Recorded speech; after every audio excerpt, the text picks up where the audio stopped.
get his plaster to match his leathers and helmet. You know, it's got to that level, and I've just seen Uccio take away Rossi's snot rag as well. So if you're prepared to do that, you know you've got good people around you, and it won't be a problem. It is his braking finger, but Rossi actually uses all four.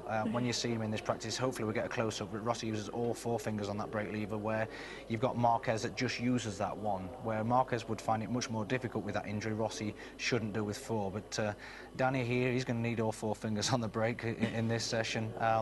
He was quickest in that last practice session, and you know he's ridden in front of the Honda bosses for many years. He's got a lot of experience now, and I think it could be a good strong result for this He's guy. had the most impressive braking performance this weekend, because he managed to have the front do a stoppie for around 150 metres in the first practice session, because they use a bigger brake here, because we've said such heavy braking. The brake discs are actually bigger to be able to soak up or dissipate that bit more heat that you have here.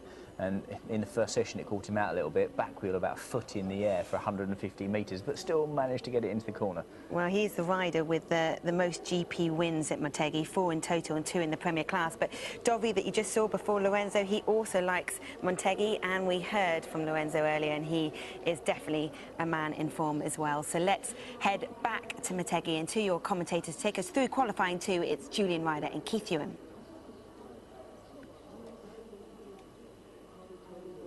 Jorge Lorenzo fans all around the track here at Twin Ring Motegi here in Japan.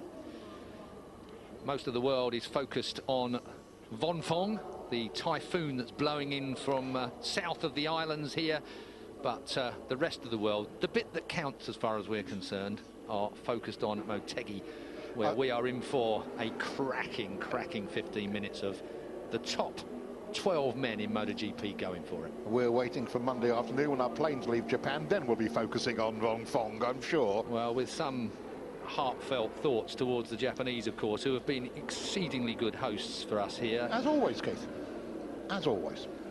This man, young man, 21 years old, Marc Marquez.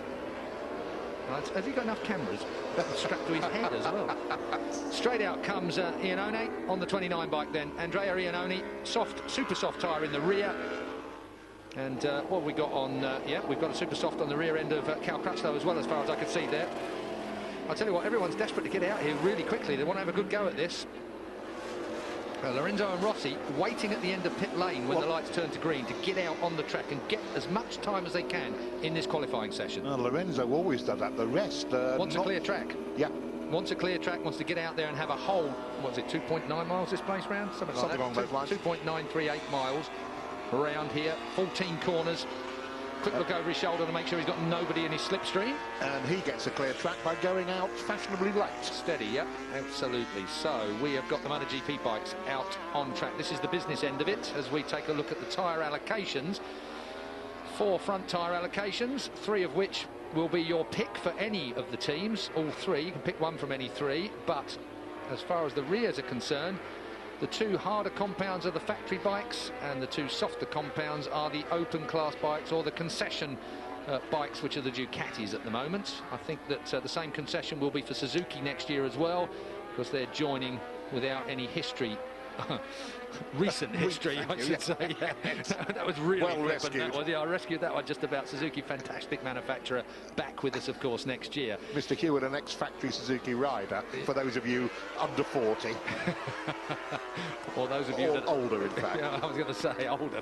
I was trying to be nice to you. Yeah, for the first time, that's why it felt alien. Jorge Lorenzo then looking to pump that lap in, so straight away, this is we've seen his out lap, crosses the line, starts the clock.